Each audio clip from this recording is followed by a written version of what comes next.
Johnny Carson had interviewed presidents, movie legends, and the biggest stars on the planet. He had never once lost his composure in 30 years of live television. But on one quiet Thursday night in October 1983, a soft-spoken man with a paintbrush and an afro walked onto the Tonight Show stage and said 4 words that turned the king of late night into a broken, weeping man in front of 40 million Americans. Nobody on the production staff saw it coming. The cameras almost stopped rolling, and the secret Bob Ross revealed that night, a secret he had been carrying for over a decade, would change everything Johnny Carson thought he knew about loneliness, about purpose, and about the one night that had nearly destroyed them both. Now, history does not always preserve the quietest moments. The Tonight Show archives are incomplete. Some segments were never kept. Some conversations happened in the margins of what the cameras caught. What you are about to hear is drawn from the details of 2 real lives, their documented struggles, their known histories, their private silences, and imagines the conversation that the evidence of those lives always seemed to be pointing toward. The facts about Bob Ross are real. The facts about Johnny Carson are real. The meeting between them and what was said lives in the space between what we know and what we can feel must have been true. What was in those 4 words? Why did Bob Ross, a man famous for painting happy little trees and saying everything was going to be okay, carry a secret dark enough to shatter the most composed man in television history? And what had Johnny Carson unknowingly done years earlier that made Bob Ross certain he owed him the truth no matter what it cost? You are not ready for this one. Stay with me. I often see comments from people who did not realize they were not subscribed. If you enjoy the channel, please take a second to check and make sure you are subscribed. It is free and it really helps us keep the show growing. Thank you for being part of this journey with us. October 6, 1983, NBC Studios, Burbank, California. The Tonight Show production office was buzzing with its usual organized chaos, writers arguing over monologue jokes, guests being shuttled through makeup, segment producers checking and rechecking the run of show. Johnny Carson's longtime producer, Fred DeCordova, was reviewing the evening's guest list when his phone rang. It was a call he had not expected. The voice on the other end was calm, unhurried. It had the measured patience of someone who spent a lot of time alone in quiet rooms. The man introduced himself and said he was calling because he needed to appear on The Tonight Show, not to promote anything, not because his publicist had arranged it. He said he needed to speak with Johnny Carson directly in front of America because there was something Johnny needed to know, something that could not wait much longer. Fred DeCordova had worked in television for 4 decades. He had heard every kind of pitch imaginable, but there was something in this man's voice, a stillness, an urgency dressed in gentleness that made him stop writing and simply listen. The man's name was Bob Ross. At that moment in October 1983, Bob Ross was not yet the cultural icon the world would come to know. The Joy of Painting had only been airing on PBS for about a year. His audience was modest, devoted, but far from the mainstream. He was not the kind of name that lit up a Tonight Show booking meeting. He was a quiet man from Florida who painted landscapes on public television and spoke to his viewers like they were old friends sitting beside him on a porch. Fred DeCordova almost said no, but something stopped him. He asked Bob Ross one question: why Johnny Carson specifically? There was a pause on the line. Then Bob Ross said something that made Fred set down his coffee and reach for a notepad. He said, because Johnny Carson saved my life once without knowing it, and he deserves to know. Fred DeCordova booked the segment that afternoon. But what he did not do, what he would later say was the decision he regretted most, was tell Johnny what was coming. To understand what Bob Ross was carrying into that studio, you need to understand where he had come from. Bob Ross was born in Daytona Beach, Florida in 1942. He dropped out of school at age 17 and enlisted in the United States Air Force. For 20 years he served, rising to the rank of Master Sergeant, managing a medical recording unit in Alaska.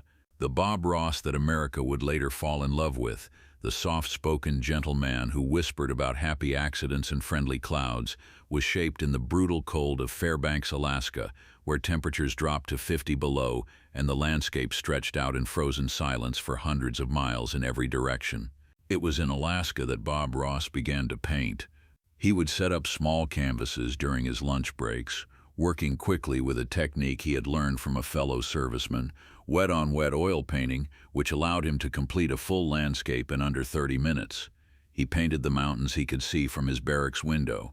He painted the sky the way it looked at 4 in the morning in January, that impossible deep blue that tourists never believed was real. He painted because painting was the only time the world went quiet. But Alaska also gave Bob Ross something else, something darker, something he had never spoken about publicly. For a period of almost 2 years between 1971 and 1973, Bob Ross had not painted at all. He had not done much of anything, actually. He had simply tried to survive. Nobody watching his PBS show in 1983 knew this. Nobody watching him smile and dab titanium white onto a canvas and say, "See, we don't make mistakes, we just have happy accidents," knew that there had been a period when Bob Ross had believed completely and without question that there were no happy accidents left in his life. Only mistakes, only endings, only the vast frozen silence of a world that had stopped making sense.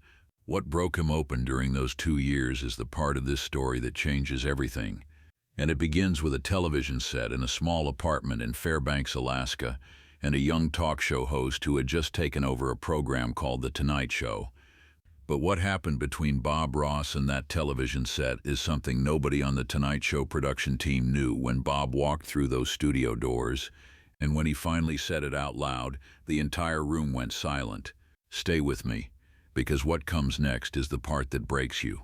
The winter of 1971 was the hardest winter Bob Ross could remember, and he had survived many Alaskan winters. His marriage had ended. His young son, Steve, was far away. The commanding officer who had been his mentor and closest friend had been transferred without warning, and Bob Ross, Master Sergeant of the United States Air Force, a man who had spent his entire adult life being strong and competent and useful, found himself completely, utterly alone in a one-room apartment in Fairbanks with nowhere to be and nothing left to hold on to. He had stopped painting months earlier. The canvases leaned against the wall, faces down, like things he could not stand to look at. Every time he tried to pick up a brush, his hands would not cooperate.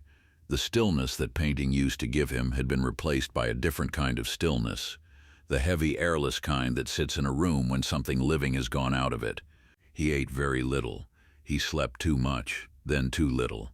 He went through the motions of his duties with the mechanical precision of a man who has learned to function on the outside while something essential has gone dark on the inside.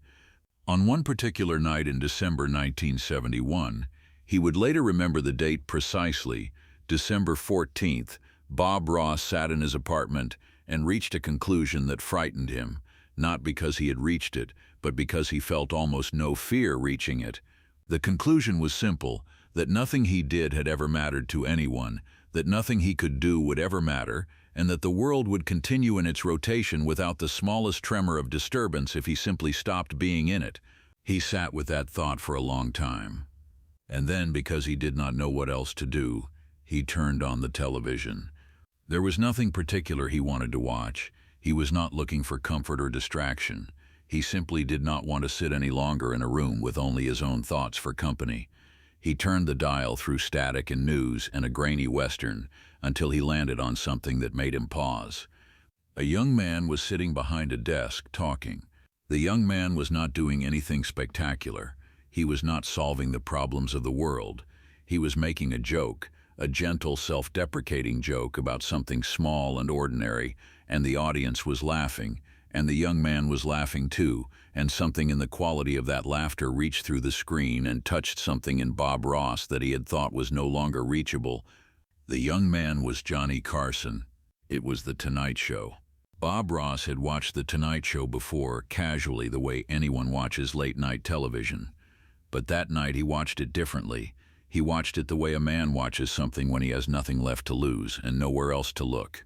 He watched Johnny Carson talk and joke and listen and laugh, and what struck him, what genuinely startled him, was that Johnny Carson seemed to be genuinely, sincerely interested in the people around him, not performing interest, not manufacturing warmth for the camera, actually present, actually curious, actually there.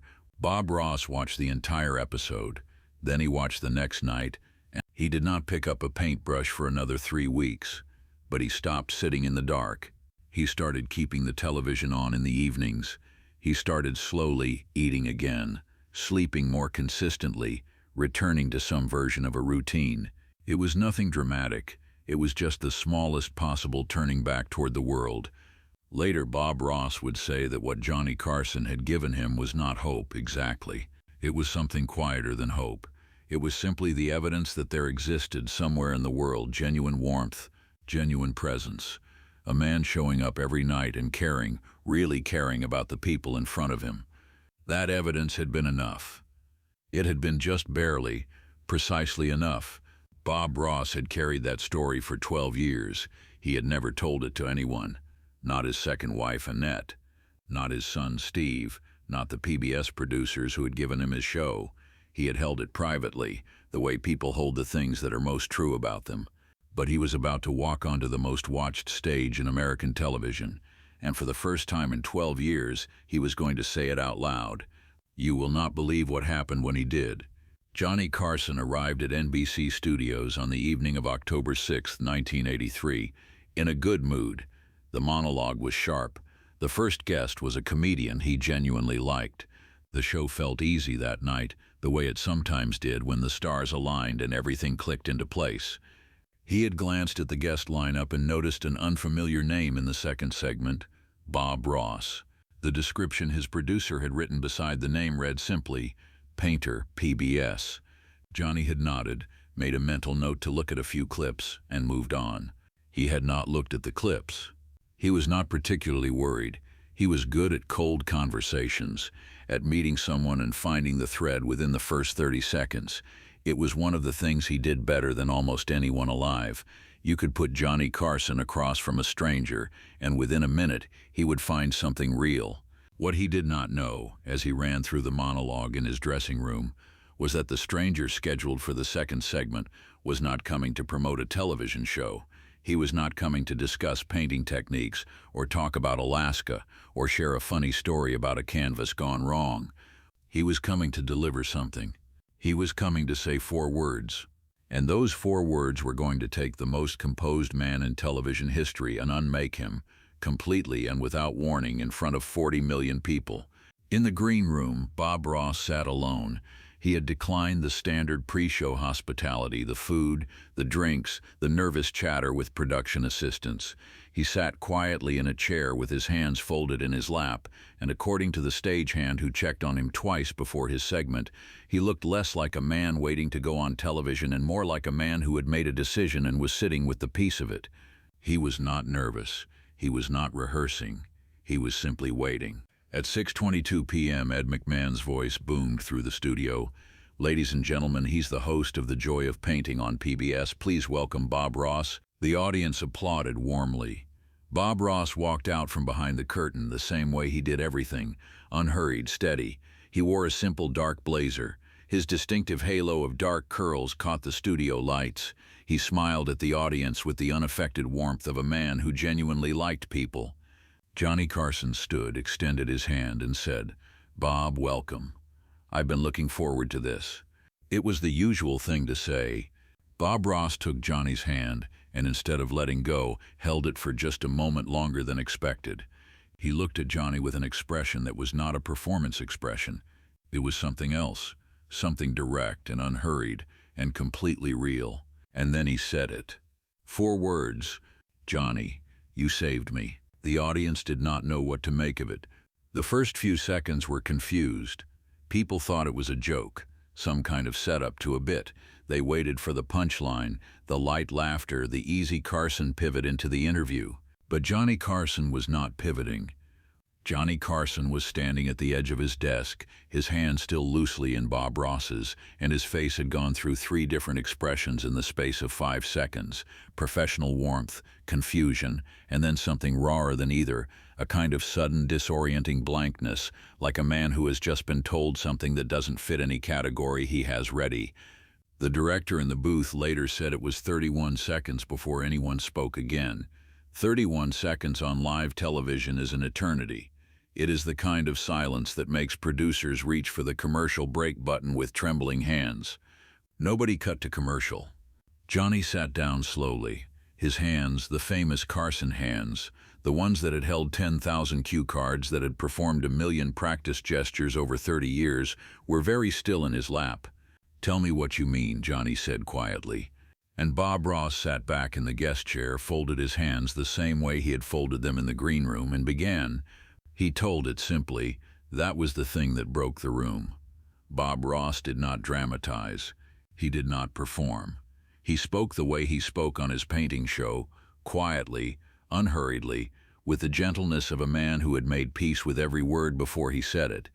He described the winter of 1970. He described the apartment in Fairbanks. He described, and here his voice was the most careful, the most precise, the feeling of reaching a conclusion about his own life that had frightened him not by its darkness, but by its absence of fear. He described sitting in the silence with that thought. The studio was completely still. 300 people had stopped breathing. He described turning on the television.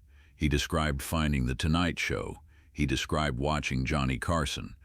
"I watched you talk to people," Bob Ross said, "the way I always hoped people could talk to each other, like they mattered, like what they had to say was the most interesting thing in the world. I had forgotten that people could do that. I had forgotten that was real." Johnny Carson's jaw was tight. His eyes were bright. "For those next few weeks," Bob Ross continued, "I watched your show every night, and slowly, very slowly, nothing dramatic, I started coming back. Not because of anything specific you said, just because you were there, just because you showed up every night, and you were kind to people, and you were genuinely curious, and you made me believe that there was still something worth being curious about." He paused. "I picked up a paintbrush again in January 1972. I have not put it down since." Johnny Carson put his face in his hands. He did not speak for a long moment. His shoulders shook, slightly, just once, in a way that Ed McMahon, who had been sitting to his right for over a decade, who knew every micro-expression on that face, would later describe as the single most honest thing he had ever seen Johnny do on camera. When Johnny finally looked up, his eyes were wet. "Bob," he said, and his voice was not the smooth professional voice of the king of late night. It was something older, quieter, more unguarded. "I have to tell you something I have never said publicly." What Johnny Carson admitted next had never left the walls of his own dressing room. Not one producer knew, not Ed McMahon, not even his closest friends in television. But now, with Bob Ross sitting across from him and 40 million Americans watching, he was going to say it. "Do not go anywhere. This is the part that changes everything." Johnny Carson looked at his hands, then at the camera, then at Bob Ross. "The winter of 1971, he said slowly. "I remember that winter." The audience shifted. Something had changed in the room, a deepening, a settling, the feeling of a story turning in an unexpected direction. "I took over this show in 1962, Johnny said. By 1971, I had been doing it for 9 years. 9 years of showing up and being funny and making people comfortable and never showing anything that wasn't polished, that wasn't controlled." He paused. "I was very good at the control." He was quiet for a moment. "My second marriage had ended the year before. I was in the middle of what I can only describe as a very private, very thorough falling apart. Not the kind anyone could see. I was too professional for that. But inside, I had started to wonder whether anything I was doing meant anything at all, whether I was performing joy so constantly that I had forgotten what the real version felt like." Bob Ross was watching him with total, uninterrupted attention. "There were nights," Johnny said, "when I would finish the show, 40 million people watching, the audience applauding, Ed laughing, everything exactly right, and I would go to my dressing room and sit in the dark and feel absolutely nothing. Not sad, not happy, just empty, like something essential had gone out. The studio was church quiet. I never told anyone that, because I was Johnny Carson. Johnny Carson does not go dark. Johnny Carson is the warm light in your living room at 11:30, the reliable presence, the man who makes everything feel manageable." His voice was very careful, except I was not always managing. He looked at Bob Ross directly. "What kept me going, what kept me getting up and walking out through that curtain every single night, was something very simple: the letters." He reached into his jacket pocket and produced a folded piece of paper, worn at the creases, the kind of paper that has been folded and unfolded many times over many years. "I kept this one," he said. "I've kept it since 1972. There was no name on the letter." Johnny explained that he had received it in the mail in early February 1972, in an envelope with an Alaskan postmark. There was no return address. The handwriting was careful, deliberate. He did not read the entire letter aloud, but he read one paragraph slowly, and with the kind of care that a person uses when they are handling something that has not lost its weight in 11 years. The letter said, in part, that the writer had been going through a very bad time, and that watching The Tonight Show had reminded him that the world still contained genuine warmth, and that he was going to try to pick up his brushes again, and that he wanted whoever was on the other end of the television to know that what they were doing mattered, even when they could not see it mattering. The letter was not signed with a name. It was signed, simply, "A Painter in Alaska." The silence in the studio was absolute. Bob Ross's hands had come apart in his lap. He was leaning forward very slightly, his face open and still, the way faces get when something has just become true that was not true a moment before. "I kept this letter," Johnny said, his voice barely above a whisper, "because on the nights when I sat in the dark dressing room and wondered whether any of it meant anything, I would take it out and read it, and it reminded me that showing up mattered, that being there, being present, being genuinely interested in the people in front of me, it mattered, even when I could not see it, even when I felt like a man running on empty." He looked at Bob Ross. "I never knew who wrote this." Bob Ross nodded very slowly. "You do now," he said. "What happened next in Studio One at NBC Burbank has been described by the crew members who were present in remarkably similar terms, despite the fact that none of them spoke to each other about it for years afterward. They all used some version of the same word: sacred. Johnny Carson stood up from behind his desk. He walked around at the same desk he had sat behind for 21 years, the desk that had become as much a part of American furniture as anything in the country, and he crossed to where Bob Ross was sitting, and he did not extend his hand for a handshake. He put both arms around the man's shoulders and held on. It was not a television embrace. It did not have the brief, performed quality of celebrity affection.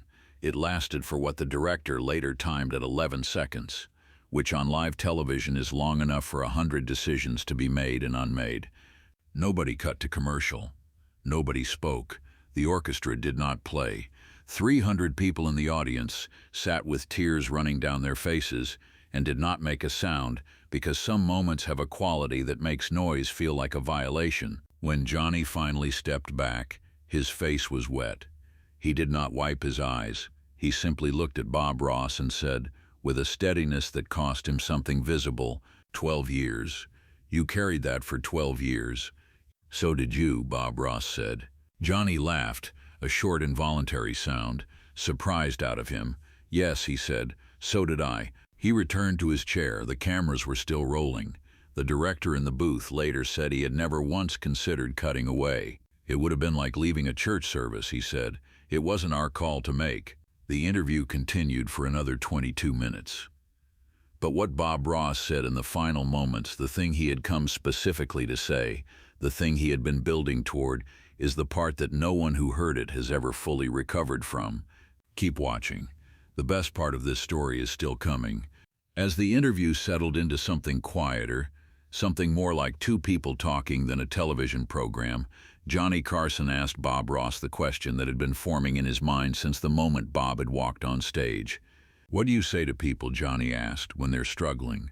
What do you actually say? Bob Ross considered this with the same unhurried patience he applied to everything.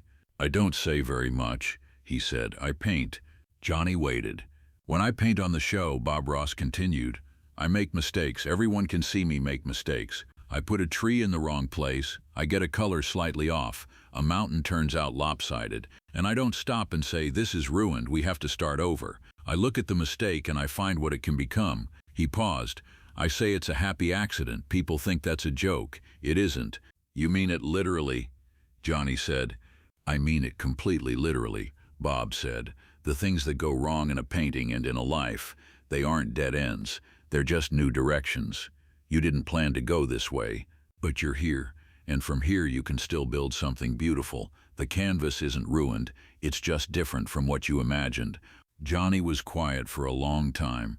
I've been making television for 21 years, he finally said, and I think that's the most useful thing anyone has ever said to me on this stage.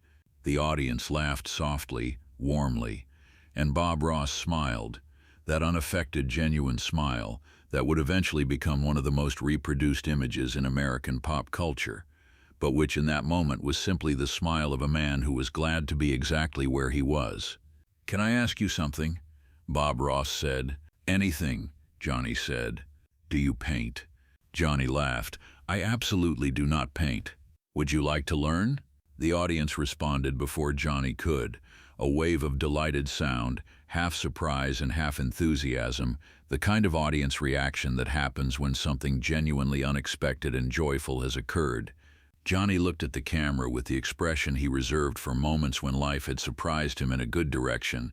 Then he looked back at Bob Ross. "I think," Johnny said, "that I would like to learn very much." What Bob Ross and Johnny Carson did in the final 8 minutes of that segment became one of the most talked about moments in Tonight Show history. Bob Ross produced from a bag that a production assistant had been holding backstage a small canvas, 2 brushes, and a limited palette of oil paints. And in front of 40 million people, Bob Ross taught Johnny Carson to paint a simple landscape, a mountain, a sky, a suggestion of trees along the bottom. Johnny was not good at it. He was self-deprecating and cheerful about not being good at it. He made the mountain too large and the sky too small, and put a tree directly in the center of the composition. "That's not where I meant to put it," Johnny said. "I know," Bob said, "but look at it. What is it now?" Johnny looked at the tree, the lone, slightly lopsided tree, standing exactly in the center of his accidental landscape.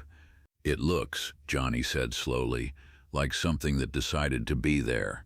Like it was always going to be there." "Yes," Bob Ross said simply. Johnny Carson looked at his painting for a long moment. Then he looked at Bob Ross, and something passed between them that the cameras caught but could not fully translate. The recognition of 2 men who had both, in their separate silences, nearly disappeared from the world, and had instead improbably found their way to this stage, this moment, this conversation about trees and accidents and the things that turn out to be exactly where they were always going to be. "Thank you," Johnny said, "for coming here, for telling me." "Thank you," Bob Ross said, "for showing up every night." The NBC switchboard received over 22,000 calls before midnight. Not complaints, not confusion. People calling to say that they had been watching the show with their families and their children, had asked why everyone was crying, and they had not known how to explain it, except to say that sometimes you find out that the things you do matter in ways you never imagined, and that is worth crying about. Mental health organizations reported a measurable increase in calls the following week from people who said they had been struggling and had watched the segment and felt for the first time in a long time that their experience was not unique or shameful. That even a master sergeant in the Air Force, even the host of a painting show watched by millions, even people who seemed to have it together, had sat in the dark and found the world too heavy to hold. Johnny Carson referenced the Bob Ross interview multiple times in the years that followed. He never did it lightly. He mentioned it the way people mention things that genuinely changed them. In an interview in 1988, he was asked what moment in his 30-year career had meant the most to him. He did not hesitate. He described October 6th. He described the 4 words. He described the letter from Alaska that he had carried in his jacket pocket for 11 years before he finally learned who had written it. "I spent 20 years thinking I was performing for people," Johnny said. "Bob Ross taught me that I had actually been talking to people. There's a difference, a big one." Bob Ross continued hosting The Joy of Painting until 1994. He died in July 1995 at the age of 52. He never appeared on The Tonight Show again, but Johnny Carson sent him a letter every year on October 6th, the anniversary of their conversation. The letters were always short. They always contained at some point a reference to happy accidents.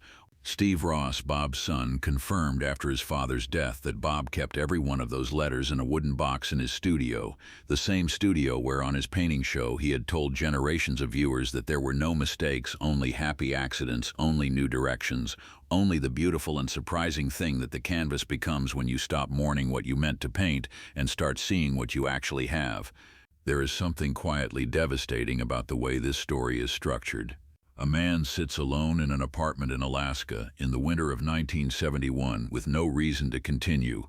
He turns on a television. He sees another man showing up, genuinely, consistently, warmly showing up, and something in him decides to stay. The man who showed up had no idea he was keeping anyone alive. He was doing his job. Some nights he was not even sure why he was doing his job. Some nights he sat alone in his dressing room and felt nothing. But he showed up. He kept showing up. He was present and curious and kind to the people in front of him. And that presence, invisible to him, invisible to the cameras, invisible to anyone who did not know where to look, crossed 1,000 miles of Alaskan winter and reached a man who needed exactly that proof that warmth still existed somewhere in the world. You are doing that right now. Somewhere, someone is watching you keep going. Someone is watching you show up. Someone is drawing the conclusion that the world is still worth being in because you are in it, and you will never know it. You are probably doing it right now without the slightest awareness. Bob Ross painted happy accidents on public television for 11 years and changed millions of lives, and the lives he changed the most were the ones who sat in the dark and needed a reason to pick up the brush again. He did not do this by saying profound things. He did it by showing up, by being gentle, by being consistently, reliably, authentically himself. Johnny Carson made America laugh for 30 years. He did not do it by being perfect. He did it by being present, by actually caring about the person across from him, by finding the thread and pulling it gently until the real thing came to the surface. Both men in the winter of 1971 had sat in their separate silences wondering whether any of it meant anything. And 12 years later, in a television studio in Burbank, California, they found out it meant everything. The painting Johnny Carson made that night, the lopsided mountain, the too large tree, the slightly uneven sky, was framed and hung in his dressing room at NBC Studios for the remaining 9 years of his tenure on The Tonight Show. When he retired in 1992, he took it with him. When he died in 2005, it was found in his home in Malibu. On the back of the canvas, written in Johnny Carson's handwriting, were 4 words, a private response, never meant to be public, to the 4 words Bob Ross had said on that October evening in 19... The 4 words were, "You saved me too." If this story moves something in you, do me a favor, subscribe to this channel right now. We tell stories about the moments when famous people turned out to be human, the moments television cameras caught something true. There are more stories like this one. There are stories that will make you call someone tonight, stories that will make you pick up the brush again. Drop a comment below. Tell me where in the world you are watching from. Tell me the name of someone who showed up for you once without knowing how much it mattered. Let's build that memorial together. And if you know someone sitting in the dark right now, someone who needs the evidence that warmth still exists in the world, share this video with them tonight. You never know whose window you are lighting up.